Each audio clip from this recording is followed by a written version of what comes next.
Hi guys, today we'll talk about how can you delete account on your Tappytoon app. So you just follow these ways and it's going to work with you.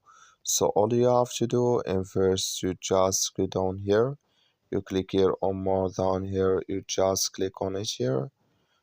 So then it's going to take you to your profile, it's going to show for you like this here. Then all you have to do next, you just go down here, you keep going down, then you will find here settings, you click on it. So then you come to next step here, it's going to show for you like this.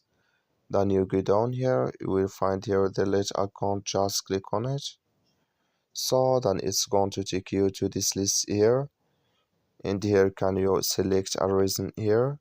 So we'll follow all this here, so you will click on it here, and here you will click on delete account new. No, then it's going to delete with you.